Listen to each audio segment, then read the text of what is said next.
Last lecture के अंदर हम लोगों ने बात करी थी कनेक्शन टर्मिनल्स के बारे में और वाट मीटर का सिंगल फेस, यानी कि हमारा जो पूरी चर्चा थी वो सिंगल फेस वाट मीटर के ऊपर थी। और मैंने बताया था कि क्या क्या उसमें होता है, प्रेशर कॉइल क्या होती है, ठीक है। हमने पीसी एंड सीसी के बारे में चर्चा करी थी। देन हमने बताया था कि एरर कितने तरीके के हो सकते हैं। कनेक्शंस के ऊपर चर्चा करी थी, बहुत इंपॉर्टेंट टॉपिक था कि कनेक्शंस कैसे कैसे किए जा सकते हैं, ठीक है। कि हाई लोड करंट जब होगा तब कौन सा प्रेफर करोगे, लो लोड करंट होगा तब कौन सा प्रेफर करोगे ना। एक टर्मिनल वाली बात और छूट गई थी, उसको मैं यहाँ कवर कर दे रहा हूँ। देन हम लोग स्टार्ट करेंगे आज का topic, 2 watt meter method. One of the most important topic है किसी भी एग्जाम की अगर बात कर लूँ मैं। तो कनेक्शन टर्मिनल्स की अगर बात करें तो देखो 4 टर्मिनल्स होते हैं। जब भी हम वाट मीटर देखो कनेक्शंस के ऊपर ना बड़ा क्वेश्चन पूछ लिया जाता है यार, ये वाइवा के लिए बहुत इंपॉर्टेंट है। वाइवा में ना कभी भी कोई लैब में तुम हो, अगर मशीन लैब में हो और वाट मीटर का इस्तेमाल कर रहे हो, तो तुमसे ये क्वेश्चन पूछ लिया जाएगा कि सर ये बता दो इनमें से कौन सा कनेक्शन कहाँ यूज़ करते हैं, ठीक है, या टर्मिनल्स कौन कौन से होते हैं। तो देखो, एक जो सीसी की बात करते हैं करंट कॉइल की, तो सीसी की अगर बात करें तो इसके इधर और इधर ये दो जो पॉइंट होते हैं इनको एम और एल के नाम से डिनोट करते हैं, ठीक है। वहीं पे अगर हम लोग बात करते हैं प्रेशर कॉइल की, पीसी की, तो उसके जो 2 पॉइंट होते हैं, एक होता है सी यानी कि कॉमन हो गया, और एक कह देते हैं वी। समझ में आ रही बात, ही क्लियर हो गया यहाँ पे। अब ये तो आपको समझ में चलना है कि सीसी के एमएल और पीसी के वीसी, ठीक है, 2 पॉइंट। अब कई जगहों पे कॉमन लिखा होता है, कई जगहों पे सी लिखा होता है, कई जगहों पे कुछ नहीं लिखा होता है, तो एक पॉइंट वी याद रखना है। ये तो हो गए बेसिक अंडरस्टैंडिंग। अब यहाँ पे कनेक्शन के बेसिस पे समझ लो, अगर हमने ये वाला जो कनेक्शन होता है सीसी का, ये लगभग लगभग फिक्स होता है, इसके अंदर कोई चेंज हम लोग नहीं करते, ये कॉइल जो होती है रिमेन अटैच रहती है। ये वाला पॉइंट जो होता है ये भी बिल्कुल फ्री रहता है, कोई दिक्कत नहीं होती, इसको भी हम कभी, ये सीधा सीधा आपके जो न्यूट्रल पॉइंट है या कह सकते हो जो रिटर्निंग पाथ है उससे जुड़ा होता है, इसका भी कोई लेना देना नहीं है। सारा का सारा खेल है इस पॉइंट सी का, कि पॉइंट सी का जो टर्मिनल है इसे किससे कनेक्ट कर रहे हो। तो दो ऑप्शन, सी को मैं एल पॉइंट से कनेक्ट कर सकता हूँ और सी को एम पॉइंट से कनेक्ट कर सकता हूँ, ठीक है। तो जैसे यहाँ पे देख रहे हो ये वाला कॉमन वाला पॉइंट है, इसको यहाँ पर मैंने एल वाले से कनेक्ट कर दिया है, और यहाँ पे ये जो कॉमन वाला पॉइंट है इसे एम से कनेक्ट कर दिया है। बहुत ध्यान से समझना। तो सारा खेल है कि कॉमन को कहाँ लगा रहे हो, उसी के बेसिस पे पूरा का पूरा पिक्चर बदल जाती है। तो कॉमन को जहाँ लगा दोगे उधर के हिसाब से सिस्टम जो होगा तुम्हारा वाट मीटर काम करना स्टार्ट करेगा। समझ में आ रही। अब कॉमन का रोल क्या है, तो कॉमन का रोल होता है, कॉमन का जो कनेक्शन चेंज करेंगे वो on the basis of load के बेसिस पे कनेक्शन चेंज करा जाएगा। मैंने लास्ट लेक्चर में बताया था जब एरर की बात कर रहे थे, तो मैंने आपको बताया था कि एरर जो है एक कनेक्शन एरर होता है। मतलब अगर हमारा हम सीसी और पीसी को कैसे अरेंज कर रहे हैं इसकी वजह से भी एक एरर आता है, जैसे हमने कनेक्शन एरर की बात कही थी। तो मैंने आपको बताया था जब भी हमारे पास लोड ज़्यादा होगा, तो ऐसे केस में हम लोग ना सीसी के बाद पीसी लगाएंगे, और जब लोड करंट कम होगा, करंट की वैल्यू कम होगी, तो हम लोग सीसी को बाद में लगाएंगे, पीसी को पहले लगाएंगे। सिंपल सा कॉन्सेप्ट है, ठीक है। तो वही चीज़ यहाँ पर देख सकते हो। तो यहाँ पे क्या है, सीसी को पहले लगाया हुआ है, उसके बाद हमने पीसी को लगाया। This is your PC, this is your CC. तो सीसी के बाद पीसी को लगाना है। तो कॉमन पॉइंट को मैंने क्या बताया, देखो ध्यान से समझो, एम है और एल है। अरे यार, करंट कॉइल है ना, तो ऐसे एक दो टर्न वाली होगी, एम और एल है। अब ये हमारी प्रेशर कॉइल, तो मैंने क्या बताया, जब लोड करंट ज़्यादा होगा, करंट अगर ज़्यादा है, लोड ज़्यादा है, तो ऐसे केस में हम पीसी को बाद में लगाएंगे। तो पीसी को बाद में लगाना है तो एल से कनेक्ट कर दो, ठीक है। समझ में आ रही बात है। तो ये वाला कॉम्बिनेशन हो गया। वहीं पर अगर मान के चलते हैं हमारे पास, अब बिगाड़ देते हैं इसे, क्या, वहीं पे अगर मान के चलते हैं मेरे पास करंट की वैल्यू कम है, बहुत ही छोटा करंट फ्लो कर रहा है, तो हम क्या करेंगे, हम सीसी को बाद में लगाएंगे और पीसी को पहले लगाएंगे। तो इस कॉमन पॉइंट को एम से कनेक्ट कर देंगे। ये वाला पॉइंट हो गया, देखो कॉमन को एम से कनेक्ट कर दिया। समझ में आ रही बात, ही क्लियर हो गया यहाँ पे। तो इस तरीके का कॉम्बिनेशन का हम लोग इस्तेमाल करते हैं, इसी तरीके से हम लोग सारी चीज़ें जो होती हैं हमारी ऑपरेट होती हैं। क्लियर हो रहा है यहाँ पे। तो कॉमन पॉइंट को वेरी करके हम लोग कनेक्शन चेंज कर लेते हैं। याद करने का तरीका सिंपल है। एक बात समझ लो, अगर तुम्हारे पास पैसा बहुत ज़्यादा है, तो 100 रुपए अगर कोई तुमसे मांगेगा तो तुम इजीली दे दोगे, कोई टेंशन नहीं है भाई, भिखारियों को दान कर देंगे। समझ में आ रही बात ये। तो यानी कि अगर 100 रुपए, अगर तुम्हारे पास बहुत सारा रुपया है तो तुम 100 रुपए दान कर दोगे। यानी कि अगर करंट की वैल्यू बहुत ज़्यादा है, ये सीसी तुम हो, ठीक है। समझ में आ रही बात, ये तरीका बता रहा हूँ याद रखने का, क्योंकि पेपर में कई बार कंफ्यूजन हो जाएगा, तो शॉर्ट ट्रिक समझ लो। ये तुम हो, ठीक है, ये तुम खुद हो। अगर तुम्हारे पास पैसा बहुत है, अब ये लोड क्या है, ये है पैसा। अगर पैसा बहुत है तो कुछ पैसा इस भिखारी को, प्रेशर कॉइल क्या है, भिखारी है, तो इस पैसे को, कुछ पैसे को तुम इस भिखारी को दे दोगे, कहोगे ठीक है भैया तू रख ले, चल मजे कर, ठीक है। तो इसको, जो तुम पैसा दे रहे हो उसको, कुछ पर्टिकुलर पार्ट को इसको देने में तुम्हें दिक्कत नहीं होगी। समझ में आ रही बात ये। लेकिन अगर तुम्हारे पास पैसा कम है, पैसा कम है, ये तुम हो, तो तुम कह दोगे भैया हम तू आगे निकल, मैं पैसा नहीं दे पाऊंगा। समझ में आ रही? तो अगर ये क्या है, लोड क्या है, यही तो पैसा है। तो अगर तुम्हारे पास लोड कम है, यानी कि पैसा अगर तुम्हारे पास कम है, तो तुम बिल्कुल भी उसको शेयर करने की कोशिश नहीं करोगे। तो तुम क्या कहोगे बेकारी से, चल भाई तू आगे जा, मैं किसी को शेयर नहीं करूंगा। तो जब लोड करंट ज़्यादा नहीं होता है, बहुत ही स्मॉल करंट होता है, तो सीसी कोई शेयर नहीं करती, नो शेयरिंग। समझ में आ रही बात ये? इसको इस तरीके से भी याद रख सकते हो। समझ में आ गया तो थोड़ा सा वीडियो आगे बढ़ा लेना। और अगर मान के चलते हैं तुम्हारे पास लोड बहुत ज़्यादा होता है, लोड बहुत ज़्यादा है, तो सीसी जो है वो शेयर कर सकता है। समझ में आ रहा है? बांट सकता है। तो इसीलिए अगर सीसी के पास लोड ज़्यादा है तो सीसी कहेगा ठीक है भाई थोड़ा सा पीसी तू भी रख ले।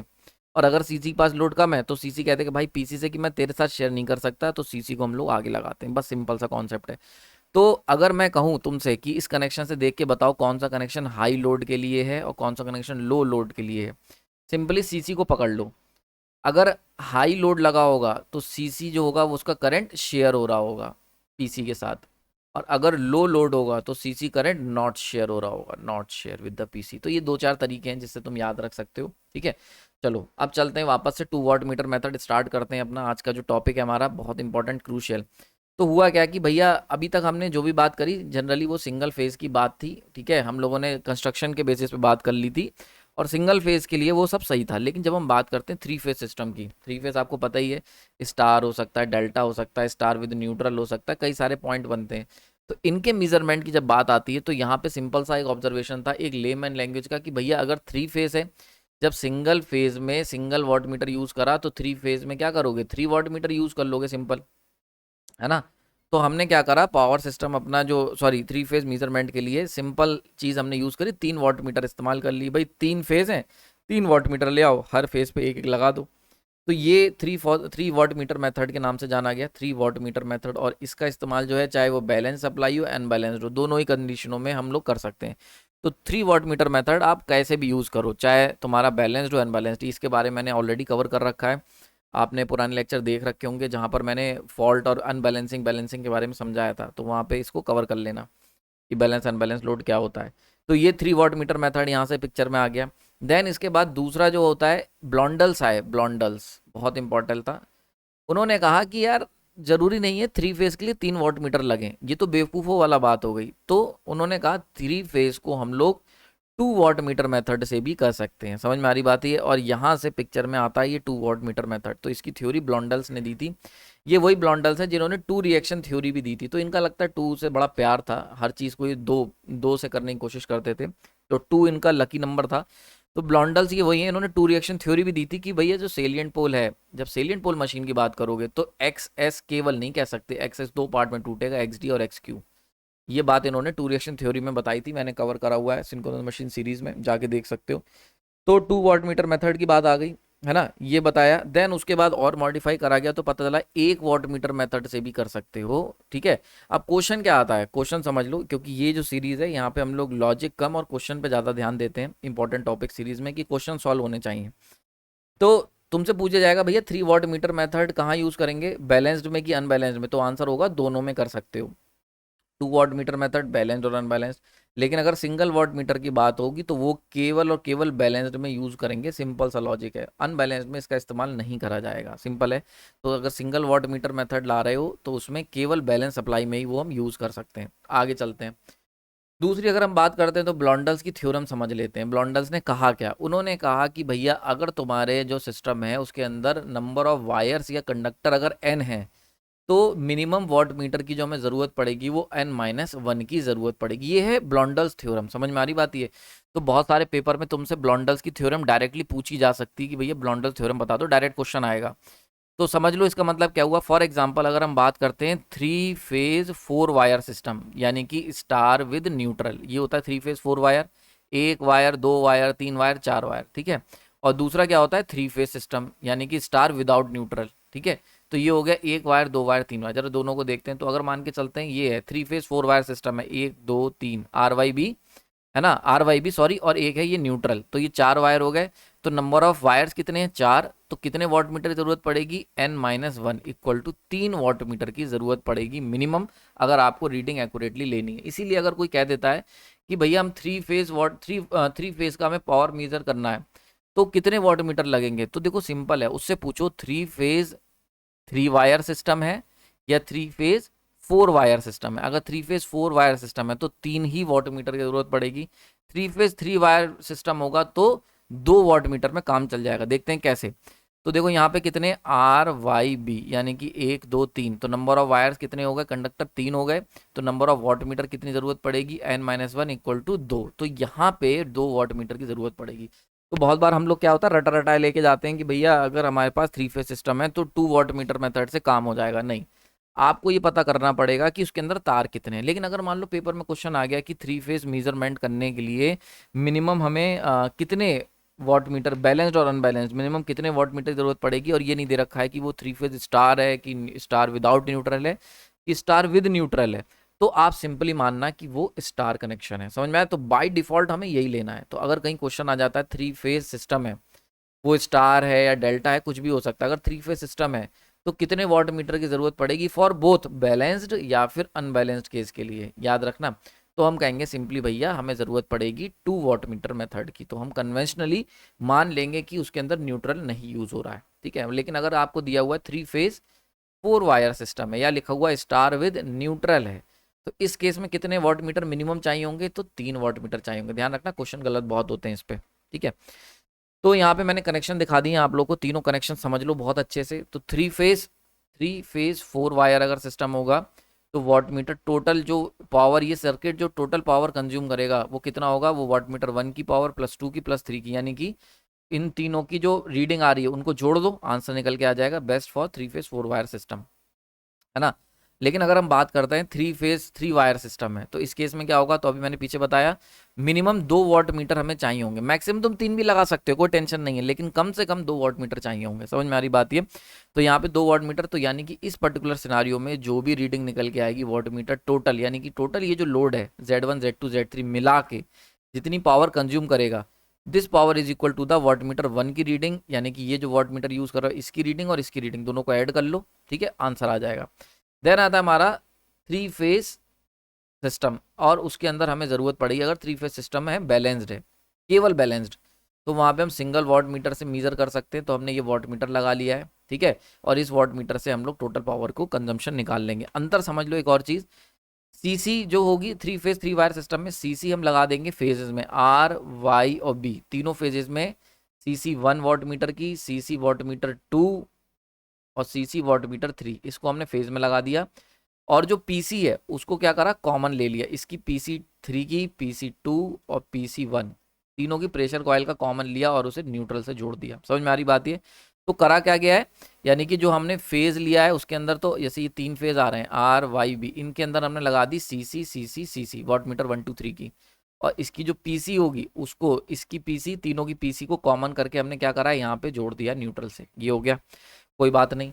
जब 3 फेज 3 वायर सिस्टम की बात करेंगे तो क्या करना है अगेन, तो हमें 2 वॉट मीटर लेने, कोई बात नहीं। तो वॉट मीटर 1 की सीसी हमने जोड़ी आर से, वॉट मीटर 2 की सीसी जोड़ी वाई से, और इसका जो कॉमन लिया, ये जो कॉमन निकला, ठीक है, ये वाला मतलब प्रेशर कॉइल जो निकली उसको हमने दोनों को जोड़ दिया बी से, थर्ड फेज से, यानी कि 2 फेज के अंदर सीसी जोड़ोगे और जो थर्ड फेज होगा, थर्ड फेज उसमें क्या करोगे, दोनों की बोथ पीसी को अटैच कर दोगे, दोनों की पीसी को। इसके ऊपर भी क्वेश्चन आया हुआ है कि कैसे कैसे अरेंजमेंट करना है, इसलिए समझा रहा हूँ, समझ लो कैसे जोड़ा जाता है।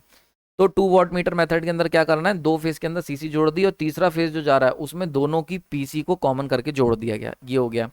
अच्छा बात करते हैं अगर सिंगल वॉट मीटर मेथड की 3 फेज में, तो क्या करना है, एक फेज से तो सीसी जोड़ दो और बचे हुए जो 2 फेज हैं उनके बीच में पीसी जोड़ दो, ये काम इन्होंने करा है। समझ में आ रही बात ये? तो देखो आर फेज के अंदर सीसी जोड़ दी और जो पीसी थी वो वाई और बी के बीच में जोड़ दी हमने, ठीक है। तो ये हो गया कनेक्शन। तो इसके ऊपर क्वेश्चंस बहुत आ जाते हैं, कनेक्शंस को अच्छे से समझ लो, बना के देख लो, ठीक है, प्रैक्टिस कर लेना, इस पे अच्छे क्वेश्चंस आ जाते हैं। नेक्स्ट अगर बात कर लेते हैं तो भैया 2 वॉट मीटर मेथड के हम पूरी चर्चा इसी पे करेंगे। सबसे ज़्यादा क्वेश्चन अगर आएंगे तो 2 वॉट मीटर मेथड पे क्वेश्चन आएंगे, तो आज का पूरा हम लोग फोकस रखेंगे इसके ऊपर। और मैं आपको एक बात समझ लो, इसके ऊपर जितने भी क्वेश्चंस पॉसिबल हैं जो पेपर में आए हुए हैं यूथ पब्लिकेशन के, वो सब के सब मैंने youth publication measurement 12th 13th और 14th लेक्चर में कवर करा है। बहुत सारी शॉर्ट ट्रिक्स बताई हैं, उसके लिए आपको यूथ पब्लिकेशन की सीरीज़ देखनी पड़ेगी जो कि प्राइम ग्रुप में पड़ी हुई है। जस्ट 60 रुपये उसकी कॉस्ट है, कोई बहुत ज़्यादा कॉस्ट नहीं रखी मैंने, तो जाके चेक कर लो वहाँ से। तो थ्योरी यहाँ सीखते रहो, प्रैक्टिस वहाँ करते रहो, तभी कंप्लीटली आपका तैयारी हो पाएगी। ठीक है, ओके। बात करते हैं यहाँ पे 2 वाट मीटर मेथड की। तो वाट मीटर टोटल जो करेगा वो watt meter 1 plus watt meter 2 equal to P, और ये कितना होगा 3 V phase I phase cos phi. Simple हो गया यहाँ पे, ये होगी टोटल पावर। अब ये होगी तुम्हारी टोटल पावर जो तुम्हारी कंज्यूम हो रही है। ठीक है, अब अगर हम इन पे, अब क्वेश्चन क्या आएगा, कई बार क्वेश्चन इसी पे आ जाता है डायरेक्टली कि 2 वाट मीटर मेथड में जो नेट पावर कंज्यूम हो रही है वो बता दो। अगर लोड का पावर फैक्टर जो है वो सर्टेन है तो हम इसका डायरेक्टली यूज कर लेंगे, पर ऐसा क्वेश्चन बहुत कम आता है। क्वेश्चन क्या आता है, क्वेश्चन आता है कि वाट मीटर 1 की रीडिंग बता दीजिए, वाट मीटर 2 की रीडिंग बता दीजिए। तो जरा हम बात करेंगे वाट मीटर 1 की रीडिंग और वाट मीटर 2 की रीडिंग के ऊपर कि किस तरीके से ये कैलकुलेशन की जाएगी। समझ में आ रही बात ये? तो चलो इसको जरा समझते हैं, वाट मीटर 1 और 2 में क्या क्या क्या वैल्यूज में अंतर आता है। तो अगर वाट मीटर की बात कर लें तो दोनों वाट मीटर जो है ना वो अलग अलग रीडिंग शो करते हैं। ठीक है, और उनका जो एड अप होता है वो हमारा पूरा जो वाट मीटर 2 वाट मीटर का जो मेथड का जो आउटपुट आता है दोनों को ऐड करके, वही हमारी टोटल पावर कंजम्पशन को शो करता है। नाउ अब देखो जो 2 वाट मीटर हैं, watt meter 1 and watt meter 2, ये जो अपनी रीडिंग देंगे, इनकी रीडिंग डिपेंड करेगी कि लोड कौन सा टाइप का है। मतलब वो रेजिस्टिव है, अगर रेजिस्टिव होगा तो उसकी जो पावर फैक्टर होगा, यानी कि पावर फैक्टर की वैल्यू हो जाएगी 1 और 5, पावर फैक्टर एंगल की वैल्यू हो जाएगी 0। अगर लैगिंग है तो पावर फैक्टर जो होगा वो लेस देन 1 होगा, और जो 5 यानी कि पावर फैक्टर एंगल होगा वो भी 0 से बड़ा होगा, 90 के और 0 के बीच में। वहीं पर अगर मान के चलते हैं पावर फैक्टर तुम्हारा लीडिंग है, लीडिंग लोड है, तो भी पावर फैक्टर की वैल्यू लेस देन 1 होगी, और अगेन एंगल जो 5 का एंगल होगा वो 0 से 90 के बीच में होगा। ठीक है, समझ में आ रही power factor angle? So this is all about कि कितने तरीके का लोड हो सकता है। नाउ अब चलते हैं कि वाट मीटर 1 और वाट मीटर 2 का जो वैल्यू होती है उसके ऊपर बात कर लेते हैं। तो अगर लैगिंग लोड तुमने लगाया हुआ है तो उस केस में जो वाट मीटर 1 की जो रीडिंग आएगी वो अंडर रूट 3 वी फेज, यानी कि फेज वैल्यू वोल्टेज की करंट की फेज वैल्यू इंटू कॉस 30 - 5 आएगी। और वाट मीटर 2 की जो रीडिंग आएगी वो आएगी under root 3 V phase I phase cos 30 + 5। ठीक है, तो यानी कि वाट मीटर 1 30 - 5 के ऊपर वैल्यू देगा कॉस की, और ये 30 + 5 के ऊपर वैल्यू देगा। ठीक है, समझ में आ गई? बहुत ही सिंपल सी चीज़ है, कोई दिक्कत नहीं है। वहीं पर अगर लीडिंग लोड लगाया है तो वाट मीटर 1 तुम्हारा under root 3 V phase I phase cos 30 + 5, मतलब एक्सचेंज हो गया वाट मीटर 2 और वाट मीटर 1। और वाट मीटर 2 जो होगा वो 30 - 5, यानी कि ये वाली पिक्चर आपस में एक्सचेंज हो जाएगी। ठीक है, मोटे मोटे तौर पे जो मैंने देखा, जितने भी मैंने क्वेश्चंस देखे, मेनली जो क्वेश्चंस आएंगे वो ये पूछा जाएगा वाट मीटर 1 एक है, एक वाट मीटर 2 है, इनकी रीडिंग बतानी। तो एक बात मोटे तौर पे या जनरलाइज तौर पे समझ लो, एक वाट मीटर कॉस 30 - 5 पे काम कर रहा होगा, और एक वाट मीटर कॉस 30 + 5 पे कर रहा होगा, बस इतना ही है। ठीक है, क्योंकि क्या होता है कि जब हम लोग मेजरमेंट करते हैं तो वाट मीटर 1 कौन सा है 2 कौन सा है इससे इतना फर्क नहीं पड़ता। मेन बात है कि एक वाट मीटर जो होगा वो 30 - 5 पे वो काम कर रहा होगा, और दूसरा वाट मीटर 30 + 5 पे काम कर रहा होगा। सही है, सारी बातें क्लियर हो गई। इंपॉर्टेंट, सबसे ज़्यादा इंपॉर्टेंट, यानी कि जो सबसे ज़्यादा क्वेश्चंस बनते हैं इनमें से जो सबसे ज़्यादा क्रूशियल रोल प्ले करेगा वो कौन सा वाट मीटर होगा, इसके ऊपर बात कर लेते हैं। तो अगर हम बहुत ध्यान से देखो, अगर हम दोनों वाट मीटर की वैल्यू को प्लॉट करें, बहुत ही इंटरेस्टिंग कर्व है ये। कर्व मैंने खुद ड्रॉ करा है, आज तक मैंने इस कर्व को ना तो किसी बुक में पढ़ा है, ना ही किसी मैंने साइट पे पढ़ा है, ना ही कोई चैनल पे पढ़ा है, ये मैंने खुद का बनाया हुआ कर्व है। मैंने क्या करा है, जनरली अगर हम पीछे देखें तो अगर हम लोग इसमें फेज की वैल्यू रखें कि पावर फैक्टर की अगर हम बात करें, जो लोड का पावर फैक्टर होता है, तो लोड का पावर फैक्टर कुछ फॉलोइंग रेंज में हो सकता है। या तो फाई की वैल्यू 0 होगी, फाई की वैल्यू 30 डिग्री का हो सकता है, फाई की वैल्यू 60 डिग्री हो सकती है, और फाई की वैल्यू 90 डिग्री हो सकती है। ये बहुत ही कॉमन पावर फैक्टर एंगल की वैल्यूज़ हैं। यानी कि अगर हम पावर फैक्टर के टर्म्स में बात करें तो पावर फैक्टर आपका 1 हो सकता है, मिनिमम पावर फैक्टर 0 हो सकता है। ठीक है, यहाँ पर 0.866 हो सकता है, और यहाँ पे 0.5 हो सकता है। इस तरीके से, मतलब मैं एक 866 और 0.5 ये हो गया। तो ये पॉसिबल वैल्यूज़ हैं जो पावर फैक्टर की हो सकती हैं। तो अगर कभी भी तुम कोई लोड कनेक्ट कर रहे हो, जिस लोड को भी हम मीज़र करना चाह रहे हैं, वो लोड हमारा इसी किसी रेंज में लाई करेगा। तो मैंने क्या करा है, इन सारी वैल्यूज़ को फाई को यहाँ पे पुट करके देखा है, इसमें और इसमें, और वहाँ से अगर ध्यान से देखो तो watt meter 1 directly proportional to cos 30 - 5 है, और वाट मीटर 2 जो है वो भी डायरेक्ट प्रोपोर्शनल टू कॉस 30 + 5 है। तो बस मैंने पाई की वैल्यूज़ को 0 30 60 90 रख के जो तैयार करा है वो ये वाली सिचुएशन निकल के आ रही है, ये वेवफॉर्म निकल के आई। ये वेव फॉर्म, इसको अगर तुम याद रखते हो तो मतलब समझ लेना कोई भी क्वेश्चन मतलब न्यूमेरिकल करने से पहले ही तुम्हें सॉल्यूशन मिल जाएगा। कैसे होगा, शॉर्ट ट्रिक क्या है इसकी, ये मैंने ऑलरेडी कवर करा हुआ है मेरे यूथ पब्लिकेशंस के जो लेक्चर्स हैं वहाँ पर ये चीज़ कवर कर रखी, मैंने जाके चेक करना, शॉर्ट ट्रिक यहीं पे छुपी हुई है।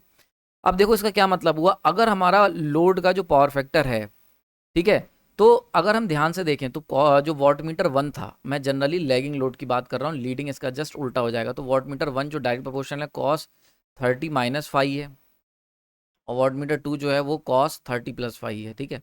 तो अगर इनका कर्व हम लोग ड्रॉ करें तो वॉट मीटर कर्व कुछ इस तरीके से चेंज हो रहा है ना, और वॉट मीटर 2 इस तरीके से हो रहा है। अब अगर मान के चलते हैं, यानी कि देखने को क्या हुआ कि जब हमने स्टार्टिंग करी, यानी कि जब पावर फैक्टर एंगल अगर 0 है, तो दोनों वॉट मीटर 1 और वॉट मीटर 2 एक ही जगह से स्टार्ट होंगे और दोनों की वैल्यू बराबर होगी, ठीक है, समझ में आ रही बात है। What meter 1 what meter 2 equal read करेंगे, समझ में आ रही बात है। अब क्या होगा, जैसे जैसे मैं पावर फैक्टर, यानी कि पावर फैक्टर 0 का मतलब purely resistive load, purely resistive, है ना। अब जैसे जैसे हम लोग 0 से लेके यहाँ की तरफ बढ़ेंगे, ठीक है, लोड पावर फैक्टर एंगल लिख लेना इसे यार, करेक्ट कर लेना, ये लोड पावर फैक्टर एंगल है ना। तो जैसे जैसे हमारा पावर फैक्टर 0 से बढ़ना शुरू कर, पावर फैक्टर एंगल 0 से बढ़ना शुरू होगा, यानी कि यहाँ पे अगर हम बात करें, this is pure resistive load, ये हो गया प्योर रजिस्टिव लोड, और ये वाला हो गया pure inductive load, pure inductive, है ना। तो जैसे जैसे हम लोग प्योर रेजिस्टिव से प्योर इंडक्टिव तरफ बढ़ना शुरू करेंगे, वैसे वैसे पावर फैक्टर एंगल 0 से 90 की तरफ अप्रोच करेगा। तो देखो जैसे जैसे तुम आगे बढ़ना शुरू करोगे तो देखो वॉट मीटर 1 क्या होगा, पहले तो उसकी रीडिंग ऊपर जाएगी, एंड देन क्या होगा, वो गिरना स्टार्ट होगी, पर पूरे के पूरे सिनारियो में पावर फैक्टर जो वॉट मीटर 1 है इसकी रीडिंग हमेशा पॉजिटिव रहेगी। एक सिंपल सा ऑब्जर्वेशन तो ये निकल के आया, समझ में आ रही बात, है क्लियर हो रहा है। तो जब भी हमारा लोड रेजिस्टिव से इंडक्टिव की तरफ हम जाना शुरू करेंगे, तो वॉट मीटर 1 की वैल्यू शुरुआत में राइज अप करेगी, देन डाउनफॉल होगा, और लेकिन रहेगी पूरे सिनारियो में पॉजिटिव। और वॉट मीटर 1 की जो वैल्यू है, मैक्सिमम वैल्यू 1 जाएगी और मिनिमम वैल्यू 0.5 तक आके सीमित हो जाएगी, समझ में आ रही बात है। तो 1 से 0.5 के बीच में ही वो उसकी जो रीडिंग है, वॉट मीटर 1 की जो रीडिंग है वो कहाँ से कहाँ मेजर घूमेगी, 1 से लेके 0.5 के बीच में, ठीक है। बहुत इंपॉर्टेंट ऑब्जर्वेशन है, बहुत इंपॉर्टेंट चीज बता रहा हूँ, ये कोई आपको नहीं बताएगा, कोई भी लेक्चर देख लेना what meter 2 watt meter method का, किसी ने भी ये चीज कवर नहीं की है जो मैं बता रहा हूँ। और इसी से दुनिया जहाँ के क्वेश्चन बन सकते हैं, केवल एक सिंबल ये इमेज अगर तुम्हें याद रह गई तो कोई क्वेश्चन आ जाए तुम्हारे सामने, तुम पता कर लोगे कि क्या स्थिति हो रही है, ठीक है। दूसरा, अब देखो दूसरी बात समझते हैं, यहाँ पे एक तो मेथड ये कवर हो गया, यहाँ तक कोई दिक्कत नहीं होनी चाहिए। नेक्स्ट आ जाती है यहाँ पे इंपॉर्टेंट चीज आती है कि वॉट मीटर 2 का क्या हाल है। तो वॉट मीटर 1 का हाल कवर हो गया, वॉट मीटर 2 देख लो, जिस समय हमारा प्योरली रजिस्टिव लोड था, ये बीच में हो गया आरएल लोड और यहाँ पे हो गया प्योरली इंडक्टिव लोड, ठीक है, ऐसे ही तो हो रहा है। तो जैसे ही प्योरली रजिस्टिव लोड था तो उस समय वॉट मीटर 1 की रीडिंग और वॉट मीटर 2 दोनों सेम रीड कर रहे थे।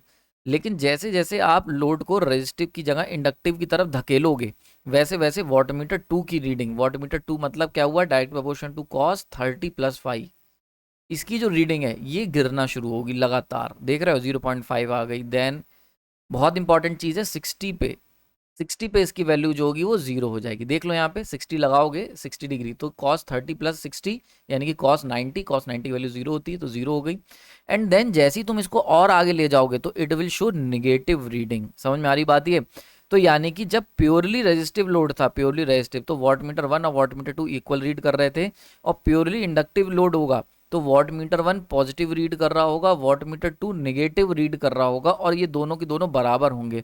यानी कि नेट रीडिंग इस समय जो what meter 1 plus watt meter 2 की आ रही होगी वो कितनी आ रही होगी, 0 आ रही होगी, बहुत इंपॉर्टेंट है ना। और आनी भी चाहिए, आनी क्यों चाहिए, वॉट मीटर 1 जब हम 90 डिग्री की बात करते हैं प्योरली इंडक्टिव लोड, तो watt meter 1 plus watt meter 2 0 दिखा रहा है, यानी कि watt meter 1 equal to watt meter 2, है ना। ये सारी बातें क्लियर हो गई। अब इंपॉर्टेंट चीज़ है कि यार ये 0 क्यों आई, तो देखो 0 क्यों आनी चाहिए, क्योंकि जब हम बात करेंगे 90 डिग्री की, यानी कि जब लोड का पावर फैक्टर एंगल, याद रखना पावर फैक्टर एंगल करेक्ट कर लेना, पावर फैक्टर एंगल जब 90 डिग्री है इसका मतलब प्योरली इंडक्टिव लोड है या प्योरली कैपेसिटिव लोड है, इसका सिंपल सा मतलब है। अब प्योरली इंडक्टिव है या प्योरली कैपेसिटिव है, तो जो रियल पावर कंजम्पशन है, रियल पावर वो कितना हो जाएगा, 0 हो जाएगा, समझ में आ रही बात ये। और मैंने आपको बताया था कि जो वॉट मीटर होते हैं ये कौन सी पावर मीजर करते हैं, ये एक्चुअल पावर को मीजर करते हैं, या कह सकते हो एक्टिव पावर को मीजर करते हैं, एक्टिव पावर को। तो क्योंकि वॉट मीटर 1 और वॉट मीटर 2 यहाँ पर बराबर और अपोजिट हैं, तो यहाँ पे तुम्हें 0 मिल रही है, तो इस पर्टिकुलर पॉइंट की अगर बात करें, जब 90 डिग्री पावर फैक्टर एंगल है, प्योरली इंडक्टिव या प्योरली कैपेसिटिव, तो वॉट मीटर 1 + 2 0 रीडिंग दिखाएंगे। इसका मतलब active power consumption equal to 0, और होना भी ये चाहिए भाई, ऐसे ही तो हो रहा होगा। 90 का मतलब प्योरली इंडक्टिव लोड है, तो एक्टिव पावर कंजम्पशन कितना हो गया, 0 हो गया, तो वॉटमीटर को भी तो 0 शो करना चाहिए। इसलिए यहाँ पर देखो ये कर्व एक्यूरेट है। समझ में आ रही बात, ही क्लियर हो रहा है यहाँ पे। तो यहाँ पे हम वॉटमीटर 2 के बारे में क्या क्या कह सकते हैं कि वॉटमीटर 2 अगर 60 डिग्री से नीचे रहोगे तो वॉटमीटर 2 की वैल्यू यहाँ पे वॉटमीटर 2 पॉजिटिव रहेगा। 60 को जैसे ही पार करोगे तो वॉटमीटर 2 जो होगा वो निगेटिव हो जाएगा। मैक्सिमम वैल्यू पॉजिटिव इसकी 0.86 है, ठीक है, और मिनिमम वैल्यू इसकी 0.5 है माइनस में। समझ में आ रही बात, ही क्लियर हो गया यहाँ पे, आई होप समझ में आ गई होगी। तो अगर हम देखें वॉटमीटर 1 और वॉटमीटर 2, तो जो फॉलोइंग ऑब्जर्वेशन जो है हम इसको कंक्लूड कर सकते हैं इस पर्टिकुलर फिगर के माध्यम से। तो यहीं से ही फिगर आई है।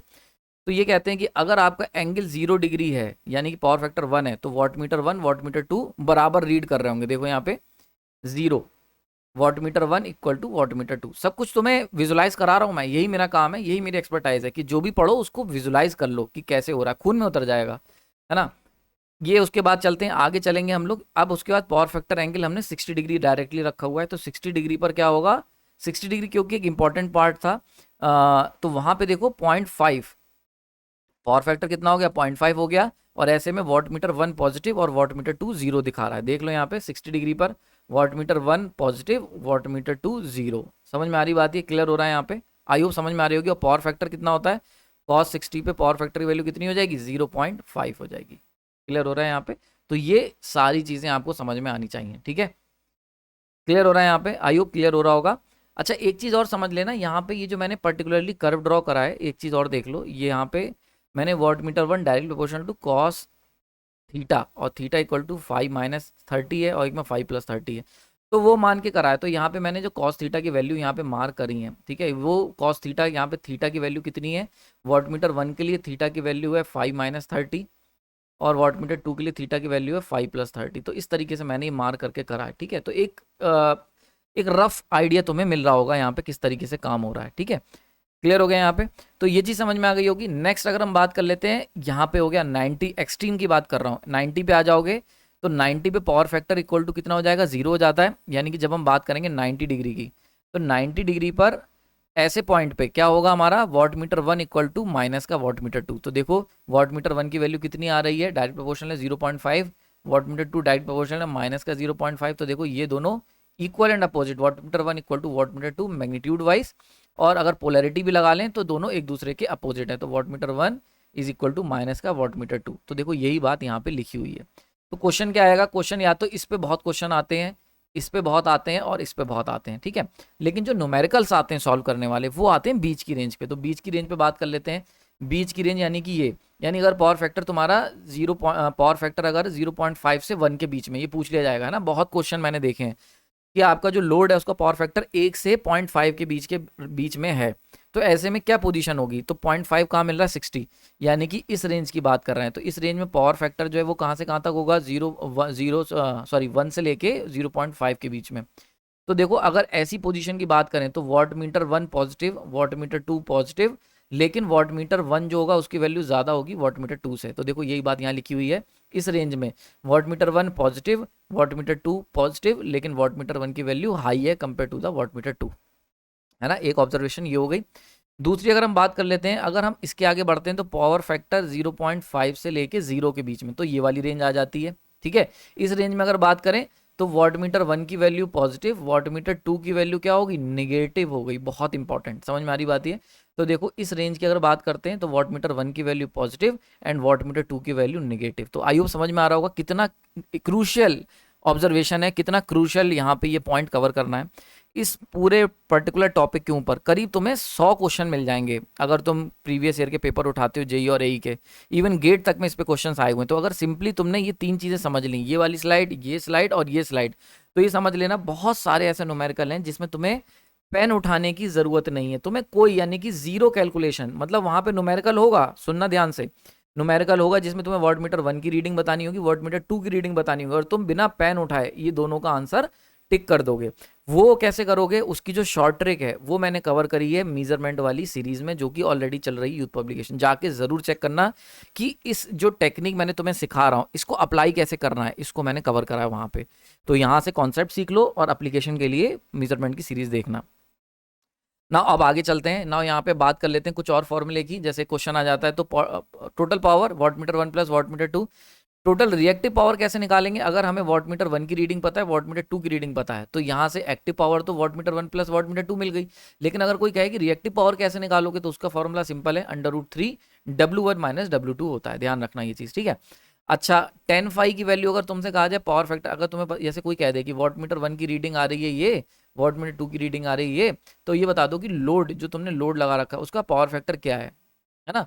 तो वो कैसे निकालोगे, उसके लिए तुम्हें पावर फैक्टर होता है कॉस फाई, फाई की वैल्यू निकालनी पड़ेगी, पावर फैक्टर एंगल वो यहाँ से निकलेगा। तो power factor angle equal to Q/P equal to √3 W1 minus W2 divide by W1 plus W2। बहुत सारे क्वेश्चंस इस पे आए हुए हैं। हालांकि मैंने जो यूथ पब्लिकेशन में कवर कराया है, मैंने जो शॉर्ट ट्रिक अभी यहाँ जो शॉर्ट ट्रिक बताई है ना, यहाँ पे इस यहाँ नहीं बताइए, मतलब यहाँ पे भी ये जो लॉजिक कवर करा है, ये जो 3 लॉजिक मैंने कवर करे, बहुत ध्यान से समझना, ये स्लाइड और ये स्लाइड, इस तीनों में जो लॉजिक कवर करा है, इससे तुम्हें मैक्सिमम क्वेश्चंस में जो मैंने यूथ पब्लिकेशन में कवर करे हैं, इन फॉर्मूले की ज़रूरत ही नहीं पड़ेगी भाई। आपको कोई फॉर्मूले की ज़रूरत नहीं पड़ेगी, क्योंकि देखो एक बात समझो, अगर ये फॉर्मूला तुम लगाने बैठे तो जेई के पेपर में टाइम बहुत निकल जाएगा। तो इसीलिए मैंने शॉर्ट ट्रिक बता, मतलब इससे तो निकलेगा ही, लेकिन मैक्सिमम क्वेश्चन 90% क्वेश्चन में मैंने शॉर्ट ट्रिक से कवर करा है, जिसमें इन फॉर्मूले की जरूरत ही नहीं पड़ेगी, तुम्हें कैलकुलेटर खोलना ही नहीं पड़ेगा, डायरेक्टली इन तीनों टेबल का इस्तेमाल करके तुम आंसर निकाल सकते हो। अगर आप देखना चाहते हैं तो चेक कर लेना, ठीक है, क्लियर होगा यहाँ पे, लेकिन समझ लो। तो यहाँ से 10 फाई इक्वल टू Q/P होता है, ये यूनिवर्सली होता है। देन ये हो गया, अब फाई यहाँ से निकाल लो, 10 inverse √3 W1 minus W2 divide by W1 plus W2। Power factor की बात करेंगे तो वो कॉस फाई से निकल आएगा। ये इंपॉर्टेंट फॉर्मूले हैं। देन इंपॉर्टेंट पॉइंट्स समझ लो जो हमने सीखा, जिसके ऊपर डायरेक्ट क्वेश्चन, इनके ऊपर डायरेक्ट क्वेश्चन आए हुए हैं, ठीक है, भर भर के, ठीक है। तो सबसे पहला क्वेश्चन ये पूछ लिया जाएगा कि कौन से पावर फैक्टर पे दोनों वाट मीटर इक्वल रीडिंग देंगे, तो आंसर है पावर फैक्टर 1, उस पर P इक्वल टू P होगी और रिएक्टिव पावर 0 होगी। पूछ लेगा एलिमेंट कैसा बिहेव करेगा, तो एलिमेंट बिहेव करेगा रेजिस्टिव, ठीक है। अच्छा, कौन सा मान के चलते हैं 2 वाट मीटर हमने मेजर करे, दोनों की रीडिंग मिलाई और आंसर आ रहा है 0, तो ये कौन सा इस पर्टिकुलर केस में पावर फैक्टर क्या होगा। तो मैंने बताया अगर वाट मीटर 1 की रीडिंग दोनों की 0 आ रही है, इसका मतलब एक्टिव पावर कंजम्पशन 0 है, इसका मतलब लोड जो है वो क्या है, प्योरली इंडक्टिव है या तो, या फिर प्योरली कैपेसिटिव लोड है ना। तो यहाँ पे अगर प्योरली इंडक्टिव है कैपेसिटिव होगा तो उसका पावर फैक्टर कितना होगा, पावर फैक्टर इक्वल टू 0 होगा। तो डायरेक्टली यहाँ सॉल्व कर सकते हो, वाट मीटर 2 को जोड़ा तो 0 आया, तो पावर फैक्टर 0, ठीक है, क्लियर हो गया यहाँ पे। दूसरा इंपॉर्टेंट आ रही, मान के चलते हैं हमने वाट मीटर 1 वाट मीटर 2 को मेजर करा है, लेकिन वाट मीटर 2 जो है वो नेगेटिव रीडिंग दिखा रहा है ना। ये बहुत क्वेश्चन आता है। अभी पीछे कुछ लेक्चर्स में मैंने एक इंपॉर्टेंट टॉपिक पे लेक्चर कवर करा था, जिसमें प्रैक्टिकल क्वेश्चंस बताए थे, जाके देखना, मजा आ जाएगा, कॉन्सेप्ट खुल जाएगा कि इंडक्शन मोटर के अंदर जब हम लोग मेजरमेंट करते हैं, तो जब हम लोग ब्लॉक रोटर टेस्ट कर रहे होते हैं, ब्लॉक रोटर टेस्ट, तो उस केस में क्या होता है, 1 वाट मीटर हमें निगेटिव रीडिंग दे रहा होता है और 1 वाट मीटर हमें पॉजिटिव रीडिंग दे रहा होता है। तो ऐसा क्यों, इसका क्वेश्चन मैंने कवर करा है, जाके चेक करना, मजा आ जाएगा। बहुत ही इन डेप्थ कॉन्सेप्ट बताया है मैंने कि किस तरीके से ट्रांसफार्मर और इंडक्शन मोटर में नो लोड करंट की क्या भूमिका है और क्यों ऐसा हो रहा है, इसको कवर करा है, जाके चेक करना। तो अगर मान के चलते हैं आप मेजर कर रहे हो watt meter 1 and watt meter 2 से, और 1 वाट मीटर क्या है, नेगेटिव रीडिंग देने लग गया, तो ये जो नेगेटिव रीडिंग देने लग गया, तो पूछ लेंगे ऐसे समय पावर फैक्टर क्या होगा। तो देखो यहाँ से डायरेक्टली बता सकते हो भैया, नेगेटिव रीडिंग इस जोन में आती है, यहाँ पे पावर फैक्टर की जो वैल्यू होगी वो कितनी होगी, 0.5 से लेके 1 के बीच में, है ना।